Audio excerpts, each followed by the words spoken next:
Okey, hai. Assalamualaikum warahmatullahi wabarakatuh. Okey, harap-harap semuanya dengar. Busy lah hari ini Dr. Ju. Tak sempat nak buat setting.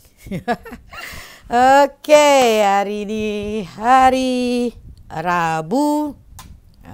Hari ke-9 kita lockdown. Waalaikumsalam. Siapa yang dah ada dekat situ tu bolehlah bagi thumbs up ke kalau dengar harap-harap dengarlah Okey. So, apa khabar semua? Semuanya masih lagi sehat-sehat, masih lagi berupaya untuk berkurung diri. Ada lagi berapa hari kita sampai 14 hari bulan. Lepas tu tak tahu lagi apa berlaku. Kematian pun masih lagi banyak. Siapa dekat sini dah ambil vaksin? Cuba angkat tangan. Ada tak yang dah ambil vaksin Dr. Ju dah lama sebab kita orang frontliner dah lama ambil vaksin dah.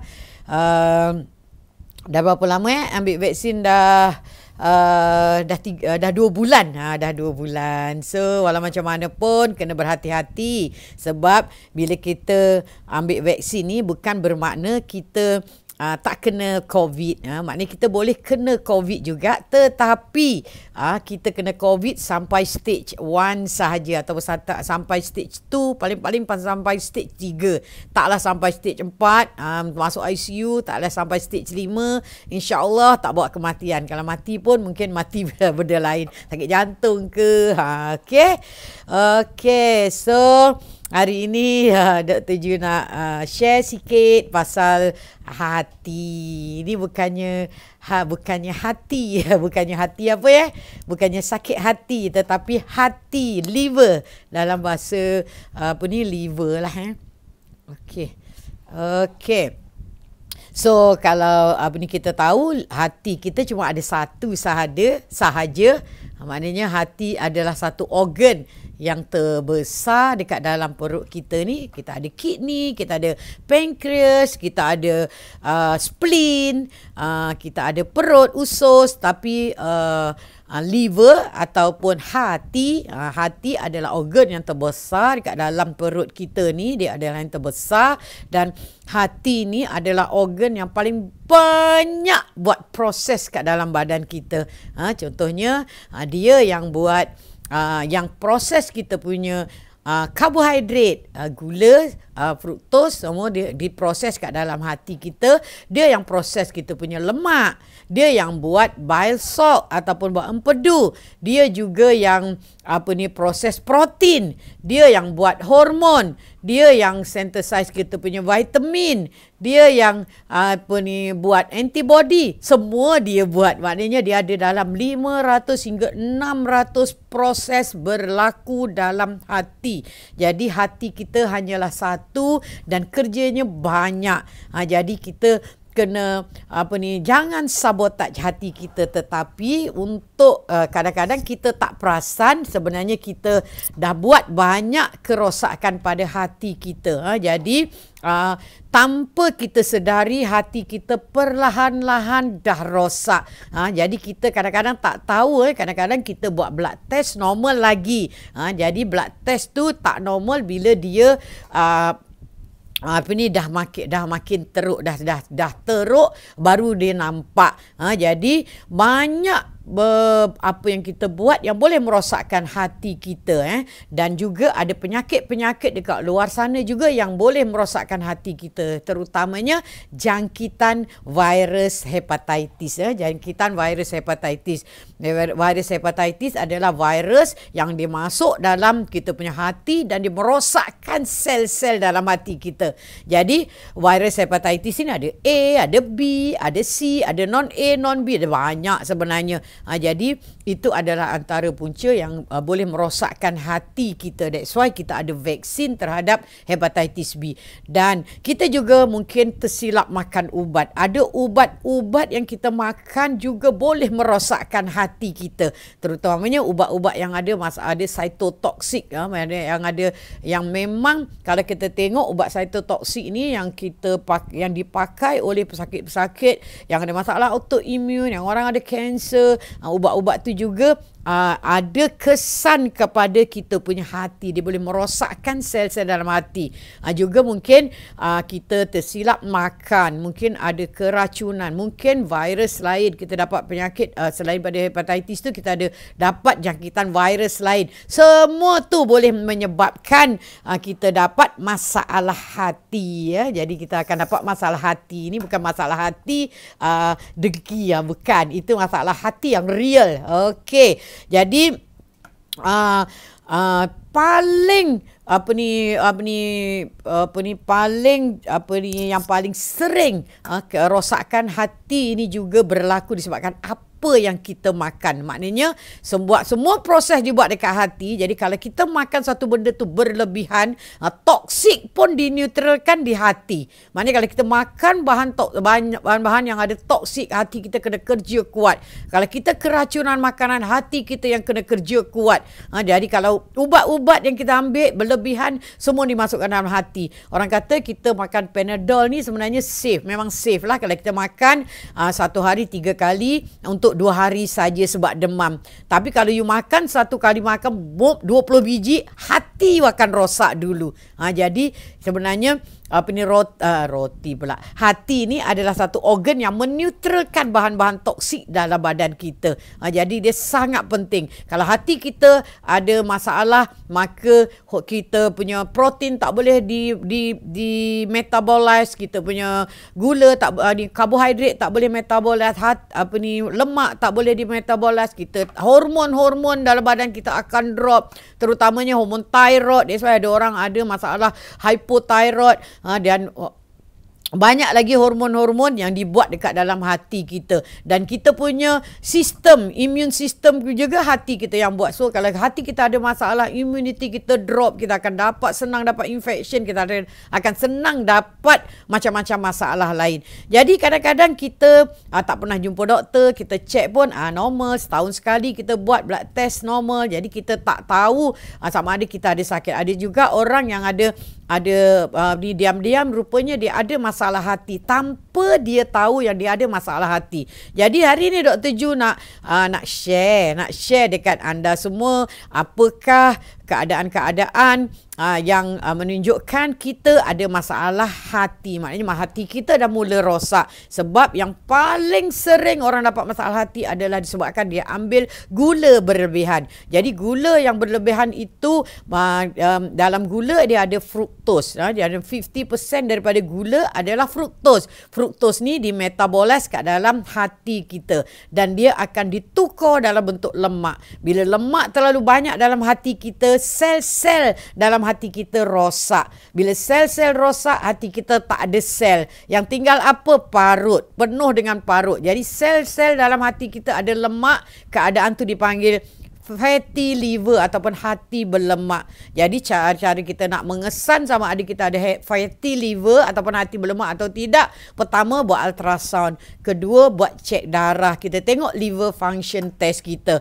Dan hati berlemak ni kalau dibiarkan, dia akan merosakkan hati kita tanpa kita sedar. Maknanya sel-sel tu mati sikit, lama-lama habis sel-sel dalam hati kita.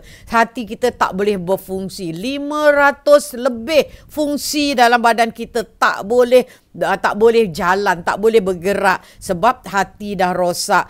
Dan kalau dibiarkan saja parut penuh dekat hati kita, keadaan tu hati kita akan mengecut dan menjadi dalam bentuk macam keras. Keadaan tu dipanggil liver cirrhosis. Dan liver cirrhosis boleh membawa kepada pembentukan kanser. Dan liver cirrhosis tu sendiri akan boleh membawa kepada maknanya kita dapat liver toxicity, maknanya hati kita rosak sepenuhnya. Kalau tengok kat sini ada gambar tak? Ini ini adalah hati. Kalau you tengok yang sebelah kiri sekali tu adalah hati kita yang normal. Kat tengah tu bila hati kita dah kena penuh dengan parut, lepas tu hati mengecik, dan yang ujung sekali adalah bila hati kita dapat masalah kanser. Bila kita dapat masalah kanser, hati kita macam tu. So ini adalah rupa fatty liver ataupun hati berlemak. Hati bernormal kalau macam yang sebelah kiri tu, kalau you tengok hati ayam. Hati ayam yang normal dia mesti coklat, merah merun lawa macam tu. Tapi kalau you jumpa hati ayam yang warnanya dah tak coklat, maknanya hati ayam tu dah penuh dengan lemak, dengan lemak dan dah dipanggil hati berlemak dah sebenarnya. Okey. So kalau kita tengok zaman dulu, bukan zaman dulu lah, di Perancis dia ada satu makanan yang diambil daripada hati goose, hati apa namanya, angsa. Jadi itu adalah makanan tradisional dia, di mana angsa tu hatinya dibuat jadi hati berlemak. Jadi apa cara dia buat, kalau you tengok, tapi Dr. Ju tak ada gambar, sepatutnya Dr. Ju cari gambar tu. Sebab apa yang dibuat, goose tu ataupun apa ni nama angsa tu dibagi makan jagung banyak-banyak. Jagung tu adalah dalam tu banyak, jadi dibagi jagung dengan gula banyak-banyak. Jadi dalam apa ni, badan apa ni, itik ni ataupun angsa ni, dia akan proses gula dalam badan angsa ni dijadikan lemak dalam hati dia. Jadi hati dia akan jadi hati yang berlemak, putih macam tu. Dan angsa tu disembelih dan hatinya tu dibuat satu hidangan, tak ingat namanya apa, dan hidangan tu adalah hidangan tradisional dekat Perancis, dan benda tu mendapat bantahan satu dunia lah, sebab dia menyeksa angsa tu untuk dapat sedap tu. Mungkin hati tu sedap sangat lah, penuh dengan lemak.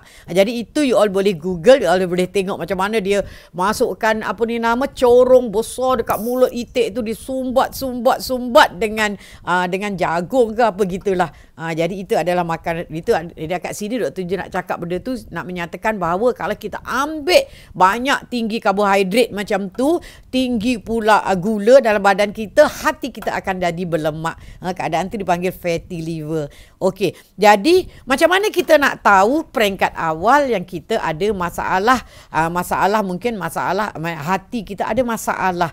Yang pertama, because bila hati kita ada masalah, toksik dalam badan kita tidak boleh dibuang, dan hati kita banyak proses dalam badan kita tidak boleh jalan. Jadi yang mula-mula selalunya orang tu akan selalu letih tanpa sebab. Letih sangat, sikit-sikit letih, penat. Jadi siapa-siapa yang ada letih-letih tu jaga mungkin hati you ada masalah.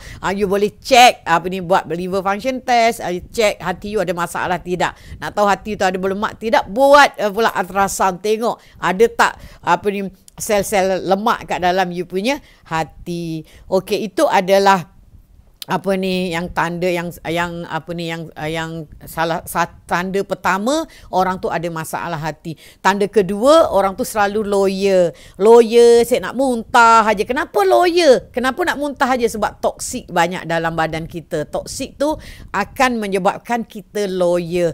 Toksik tu akan menyebabkan dia akan kacau otak kita. Jadi otak kita ni adalah tempat di mana yang kontrol seluruh badan kita. Jadi bila fungsi otak kita dikacau oleh toksik yang ada banyak dalam badan kita disebabkan hati kita ada masalah, kita akan selalu rasa lawyer, muntah. Jadi untuk buktikan dia bukan disebabkan oleh hati, buat blood test. Tapi mungkin punca utama mungkin lain. Mungkin you mengandung taklah ada masalah hati kan, tapi sebabkan oleh lawyer, ataupun mungkin you sebab you ada migraine ke. Jadi mungkin bukan, tapi ini adalah salah satu tanda awal. Seterusnya, kita hilang selera makan. Hilang selera makan ni kadang-kadang ada makcik tak lalu makan. Orang dah tua kan, tak lalu makan. Itu tak sedap, ini tak sedap. Kita makan bukan main banyak sampai gemuk-gemuk. Mak kita tak nak makan, tak lalu makan. Dah bagi vitamin tu tak jalan, vitamin tu tak jalan. Mungkin liver dia atau hati dia dah ada masalah.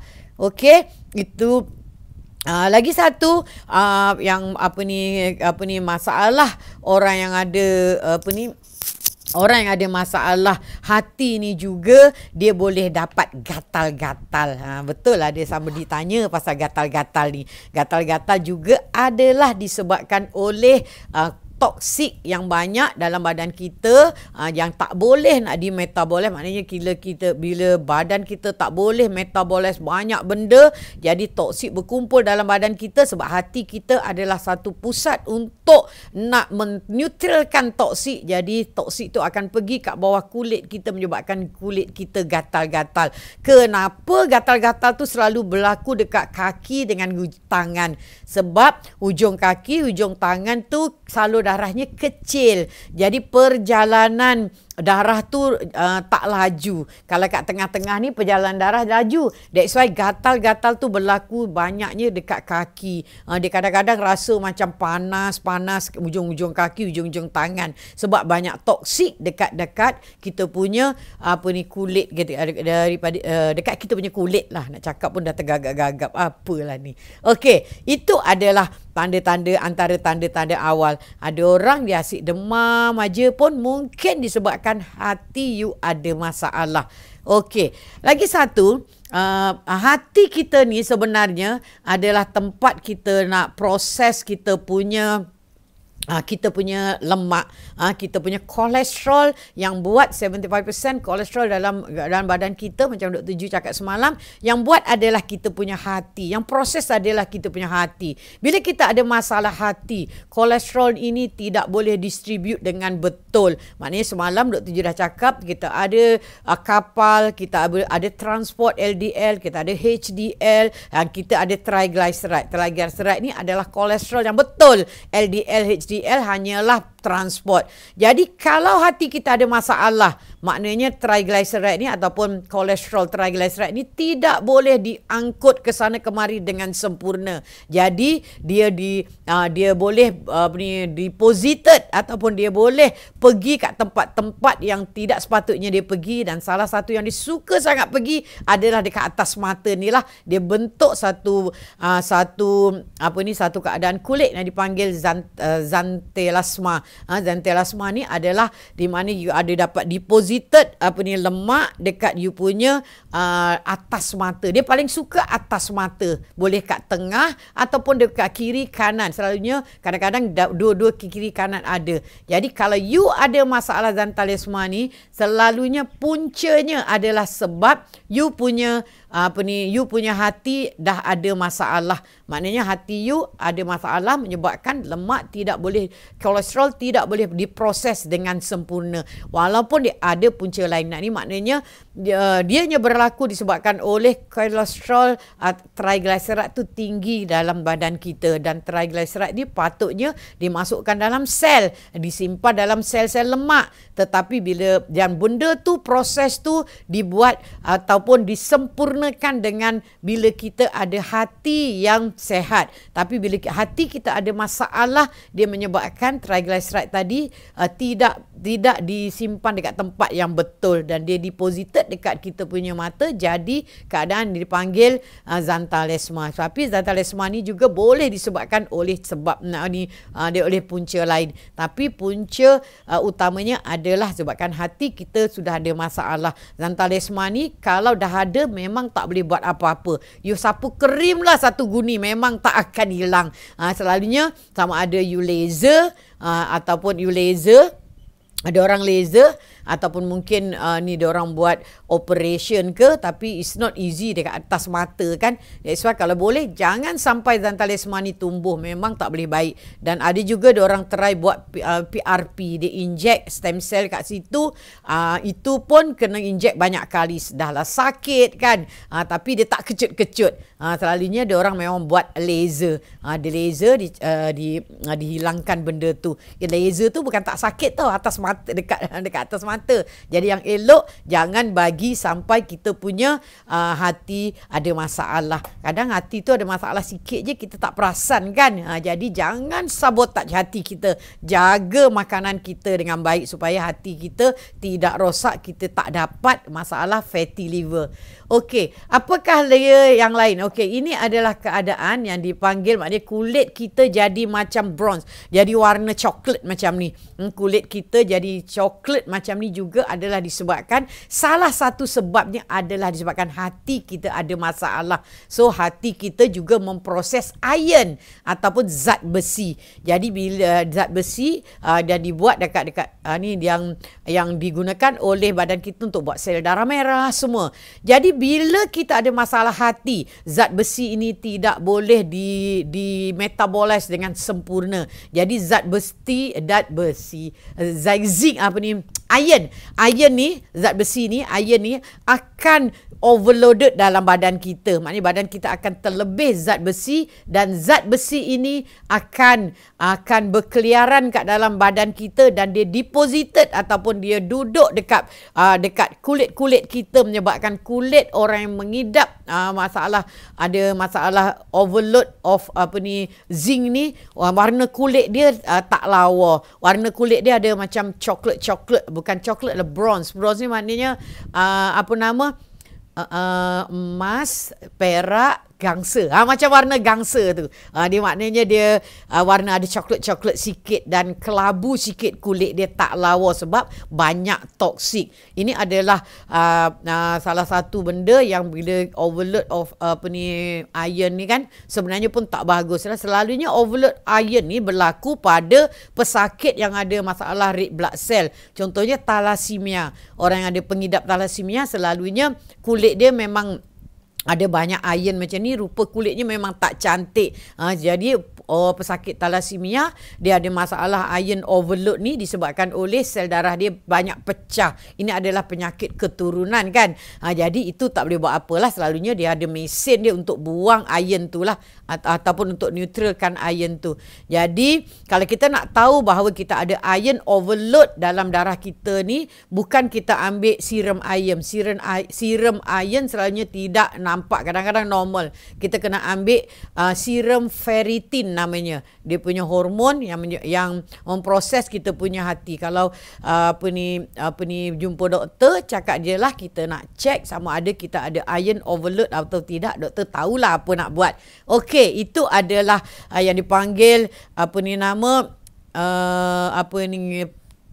iron overload disebabkan oleh masalah kita punya hati. Jadi ini banyak juga berlaku dekat orang-orang tua. Kalau kita tengok orang tua, kalau kulitnya ada masalah tu, ada macam warna-warna tu, warna yang macam bronze macam tu, kita kena buat investigation. Mungkin dia ada masalah hati. Okey, apa lagi Jadi masalah hati juga akan membawa kepada mata kita jadi kelabu. Kenapa? Sebab hati kita yang memproses kita punya bile salt ataupun hempedu. Hempedu ni gunanya untuk apa? Hempedu ni gunanya untuk pecahkan lemak dalam usus kita. Maknanya kalau kita makan makanan yang ada lemak, contohnya kita makan kambing, jadi lemak-lemak daripada kambing, lemak-lemak daripada ayam tu akan dipecahkan. Jadi dia besar. Jadi bila dia besar, dia tak boleh masuk dalam salur darah. Jadi kita tak dapat kesan lemak tu lah. Jadi apa yang berlaku, badan kita kita punya hempedu akan mengecut, kontrak, dia keluarkan hempedu, dan hempedu tu akan pecahkan lemak tu jadi molekul-molekul yang kecil. Jadi lemak tu sebenarnya berguna untuk absorb vitamin-vitamin yang larut lemak. Sebab vitamin ni ada dua jenis, satu dia larut lemak, satu dia larut air. Kalau larut air dia boleh masuk dalam darah macam tu saja. Tetapi bila larut lemak, dia perlukan lemak untuk dia masuk ke dalam darah. Jadi bila you ada masalah hati, jadi gallbladder tak boleh maknanya ada berlaku masalah untuk pembentukan bile salt tadi, dan ini menyebabkan lemak tidak diproses dengan sempurna, tidak dapat dipecahkan dengan sempurna. Jadi orang yang ada masalah hati dia akan dapat kekurangan vitamin A, D, E, K. Adik A, D, E, K. Jadi especially vitamin A. Vitamin A dia adalah kita gunakan untuk penglihatan. Dia banyak membantu dalam mata kita, adalah vitamin untuk mata. Jadi bila kita ada masalah hati, kita akan kekurangan vitamin A dan kita akan ada masalah blurred vision, general vision, ataupun kita punya pemandangan akan kelabu. Okey, yang seterusnya, orang yang ada masalah hati ni juga dia boleh dapat keadaan dipanggil jaundice. Jaundice adalah keadaan di mana bilirubin. Bilirubin ni sebenarnya adalah ni satu bahan yang diproses dalam hati juga. Dia selalunya bilirubin ni bila adalah hasil daripada pemecahan sel darah merah. Sel darah merah kita hidup hanya 120 hari. Lepas tu dia akan mati. Bila mati dia akan masuk ke dalam hati, dan hati dia diproses. Salah satu daripada hasil bahan kumuh dia, hasil bahan kumuh daripada proses pemecahan sel darah merah ni adalah namanya bilirubin. Bilirubin ni akan dibuang ikut kita punya najis. Jadi kalau kita ada masalah hati, bilirubin ni tidak boleh dibuang, maknanya dia ada penyumbatan kat dalam hati kita. Ini menyebabkan bilirubin ni keluar bergerak dekat kita punya darah, dan kita ini menyebabkan dia deposited dekat kulit kita, menyebabkan muka kita kuning-kuningan, dan kadang-kadang peringkat awal muka tak kuning lagi, dia belum pergi kat kulit, dia pergi dekat mata. Jadi kalau you tengok orang ada masalah thalassemia yang pecah salur darahnya kerap sangat, mata dia ada a little kuning sedikit sebab bilirubin dia tinggi. Tetapi orang yang ada masalah hati ni, bilirubin dia kalau peringkat akhir selalunya dia kuning sebab bilirubin tu tak boleh dibuang. Dia akan berada kat dalam darah, dan bilirubin ni juga sebenarnya toksik jugalah. Dia akan menyebabkan kita dapat gatal-gatal juga. Okey, itu adalah simptom seterusnya bila kita ada masalah hati. Jadi kadang-kadang untuk bilirubin tinggi ni, kadang-kadang jaundice ataupun kuning ni kadang-kadang kita jumpa banyak dekat budak kecil. Dekat budak kecil, kenapa kita ada dia orang senang dah dapat jaundice? Sebab baby ni hati dia tak matang lagi, bukan sebab hati dia rosak. Selalunya sebab hati dia tak matang lagi. Jadi sel darah merah yang keluar daripada perut, hati dia belum matang. Sel-sel darah merah dia banyaknya dah pecah sebab dia dia pertukaran daripada dalam perut pergi ke luar kan. Jadi sel darah merah tu pecah dan membentuk bilirubin, dan hati dia belum matang. That's why budak kecil selalunya dia akan dapat neonatal jaundice. Tetapi jaundice dekat budak kecil juga, ataupun kuning dekat budak kecil juga boleh disebabkan oleh masalah congenital. Dia ada penyumbatan saluran kat dalam hati. Itu juga, kalau itu selalunya jaundice dia akan berterusan. Tapi kalau orang tua ada masalah kuning dekat dalam hati, dekat mata dia, dia kena check dulu liver function test dia ataupun fungsi hati dia. Mungkin dia ada jangkitan kuman hepatitis, mungkin dia ada masalah liver cirrhosis, atau mungkin dia ada keracunan apa menyebabkan hati dia rosak. Jadi itu kena check. Jadi kalau kita ada je masalah kuning, maknanya sama ada hati you rosak ataupun mungkin salur darah you ada masalah. Terutama orang yang ada masalah G6PD deficiency, masalah di mana enzim dekat sel-sel darah merah dia ada satu sel namanya G6P, dia rendah. Orang ni sel darah merah dia sangat-sangat fragile, senang pecah. Kalau dia silap makan je, sel darahnya pecah, jadi banyaklah bilirubin terbentuk. Bilirubin akan menyebabkan kulit dia kuning. Okey? Itu adalah simptom yang seterusnya. Yang seterusnya, kalau kita ada masalah hati juga, kita boleh berak warna putih. Berak kita selalu coklat, hitam kan? Tiba-tiba berak warna putih. Wow. Kenapa putih? Sebab lemak banyak dalam kita punya berak. So kalau yang berak dekat sungai tu, taiknya timbul. Itu maknanya lemak banyak dekat dia punya najis. Kenapa lemak banyak dekat dia punya najis? Kenapa najis warna putih? Sebab banyak lemak. Jadi nama najis tu steatoria, kalau tak silap. Jadi benda ni disebabkan oleh tadi bile salt tadilah. Maknanya hempedu tadi kurang. Jadi bila hempedu kurang, apa yang berlaku? Lemak tidak dapat dipecahkan. Jadi lemak tu keluar balik. Jadi berak lemak. Jadi itu menyebabkan najisnya warna putih. Jadi kalau you all punya najis tiba-tiba warna putih, kenapa ni? Jadi mungkin kita punya hati ada masalah. Okey, yang seterusnya kencing pula. Kalau orang ada masalah hati, salah satu tandanya kencingnya warna teh. Warna teh. Jadi ini sebab apa? Sebab tadi hemoglobin bilirubin tadi dia tak boleh buang ikut berak sebab dia ada masalah ke hati. Bilirubin tu keluar pula ikut kencing. Jadi bilirubin tu warna kuning. Jadi kencing dia warna dark, gelap sangat. Dan kalau siapa yang ada masalah ni, jadi kena watch out, kena tengok. Kalau kencing dia warna coklat, wow, ini mungkin hati aku ada masalah. Atau you ada masalah, mungkin sel darah merah you banyak dipecahkan, mungkin you ada malaria, mungkin you silap makan ubat, mungkin you ada thalassemia tersilap makan ubat, mungkin you ada GCPD, ataupun mungkin you ada masalah keracunan ke dekat dalam darah. Tapi kena ingat, ini juga adalah simptom untuk pesakit yang ada masalah hati. Okey, dan seterusnya kalau kita ada masalah hati ni juga, tadi bile salt atau empedu tadi, sepatutnya dia akan lalu kat saluran empedu tu, dia pergi dekat pudi empedu, dan dia juga boleh pergi dekat kita punya kita punya najis untuk digunakan untuk mecahkan lemak. Jadi kalau orang tu ada masalah hati, kadang-kadang empedu dia tu akan keluar masuk ke dalam darah.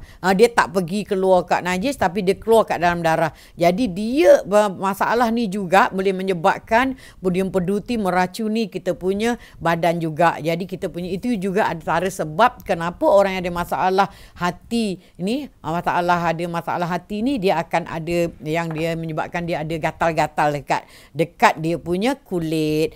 Okey.